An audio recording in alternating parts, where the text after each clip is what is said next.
the deal is like, if you look at these corporations, the Fords, the Volkswagens, all that, they're spending billions of dollars to develop the technology for electric vehicles to try to catch up to Tesla, as well as the self-driving car, which is the unicorn out there that we hope will really work down the line.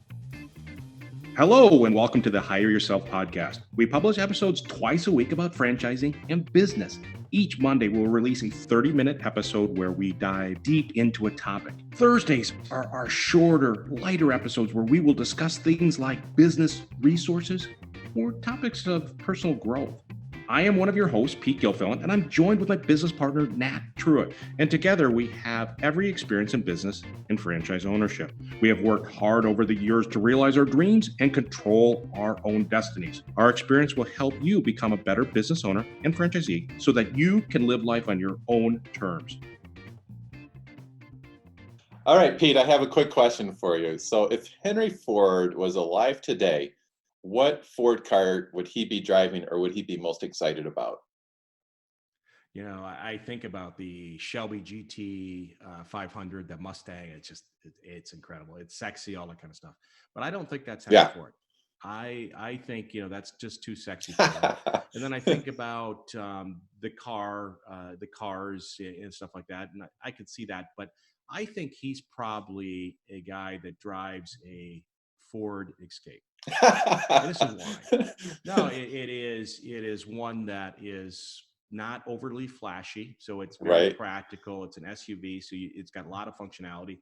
It's a little bit higher. It is a vehicle that is very utilitarian, and it's affordable. And I think that's what he was all about: is utilitarian, affordable, not overly flashy from that standpoint, and it can be built in masses. And so, seeing that I have 3 in the driveway, I think that's probably right. So I have a question. Do those come in any other color besides black?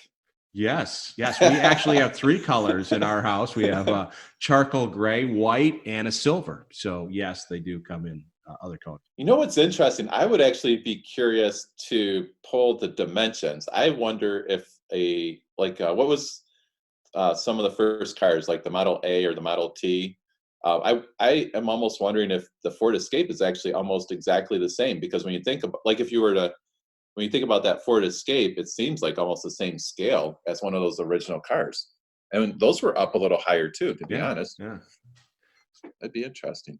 What do you think aren't they making like a 4-door Mustang? Like, what is that all about? I think there's some concepts floating out there. I believe what they're doing is that they're moving away from the car business, and they're really doubling down on the SUV, because that's where a lot of the business is going.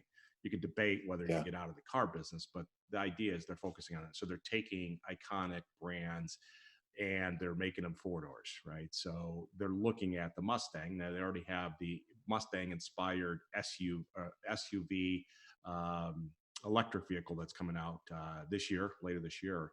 So you're seeing that. That's a 4-door Mustang SUV. But I think they'll actually look at a Mustang, we'll call it car-ish, inspired look. Interesting. Well, you can see I'm a big Mini Cooper guy. And I'm actually guilty of driving basically a 4-door sport utility Mini Cooper. It's that Mini Cooper Countryman. And to be honest, it's like, I love that car. It's like still, it reminds me of the 2-door hardtop. But I'm able to get the kids in the back. I'm able to get all the sports equipment in there, up a little bit higher and all that. So I kind of see why it seems like the industry is kind of going to those 4-door sport utilities. And it's interesting. So do you feel like the car manufacturers are kind of consolidating models, or they are still trying to have lots of, like a option for everybody, or what do you think is happening? Well, you've seen the answer is it's all kind of consolidating, right? So manufacturers are eliminating brands. We saw that during the last recession. And so they're eliminating brands and eliminating, I guess, series, right, to keep it simpler. That is compounded with this idea that they're all going towards developing a fleet of electric vehicles. And we can debate, about the demand of that. So the deal is like if you look at these corporations, the Fords, the Volkswagens, all that, they're spending a billions of dollars to develop the technology for electric vehicles to try to catch up to Tesla, as well as the self-driving car, which is the unicorn out there that we hope will really work down the line. But the interesting thing that I keep asking my Ford dealer buddy is what's going to be the demand for electric vehicles. So you talk about all these brands that they're coming with these electric vehicles, and the number of that they're coming with. And I look at it, and the best I can tell is I think the demand's going to be 10 to 15% of the cars will be electric vehicles. And the reason Yeah. why is that we're a renter nation now. We have more people renting than owning houses, right? It's just going that way. And so if I'm renting a house, I'm not putting in a charging station, a $3,000 charging station in there. If I'm at an apartment, most likely they're not going to have 75 charging stations in the parking lot. If I'm a college Right. student, I have my car there in the student parking lot. There's no chargers. And then you could even tie into the whole infrastructure of taking gas stations and creating places where now we can go charge our cars that are like gas stations. But the turn time, right? If I can go fill my car up in 5 minutes, a charge is going to take 30 minutes, an hour.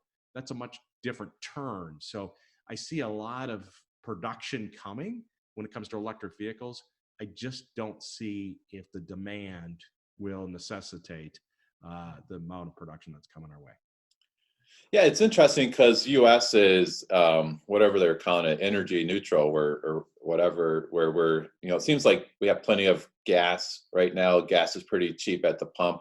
The other thing I've been noticing too, it seems like every single gas station around here, just got rebuilt, and now it's like a 10 pump station. So part of what I'm trying to figure out is like what's going on behind the scenes that all of a sudden we have all these huge gas stations? Because you would think if the gas station guys thought the money was going to be in electric, they'd be figuring out like kind of like Jiffy Lubes for batteries, where you'd pull in and they'd swap out your battery pack or something like that. Well, gas stations, I think, as we know, they don't make their money with the gas; they make it with the convenience store. They don't make much with gas.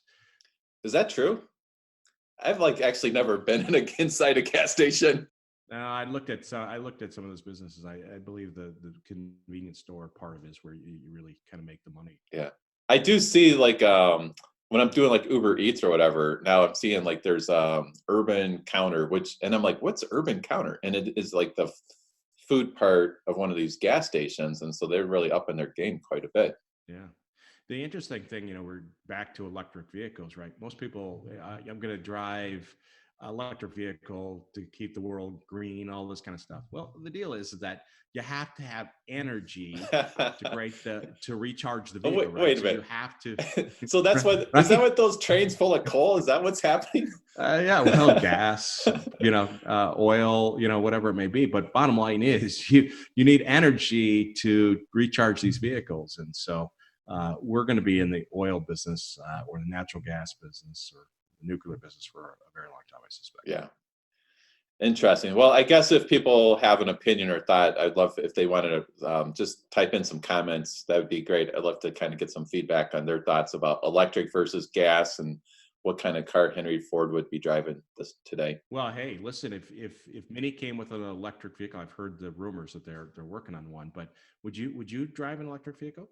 I have to admit, like I don't have that 220 or whatever at my garage. So I would probably sit tight and get that John Cooper's Works Mini Cooper. I just like the idea of just being able to fill up my tank and then pedal to the metal, and I know what I'm getting. Yeah, absolutely. Perfect. Although I don't know if I'm ever going to go for that self-driving car. I'm going to be like the old guy that's got the, you know, Oh, you might need it. You might want to take a nap on a road trip, right? You see those people, those Teslas and self-driving cars, they're yeah. sleeping.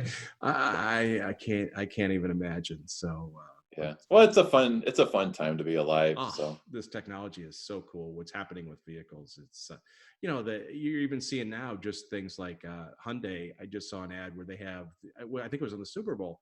They have a self parking car, right? And yeah. it's just very cool where you can summons your car to come to the front of the building, or you can park a car while you're outside of it. It's crazy. Thanks for listening to this episode of the Hire Yourself podcast. If you enjoyed this episode, please subscribe, give us a rating, and leave a comment on iTunes or wherever you're listening to our podcast. Hire Yourself offers some great resources on our website at hireyourself.com. And if you would like more content regularly, follow us on LinkedIn or Facebook. We look forward to you listening again to help you on your journey of living life on your own terms.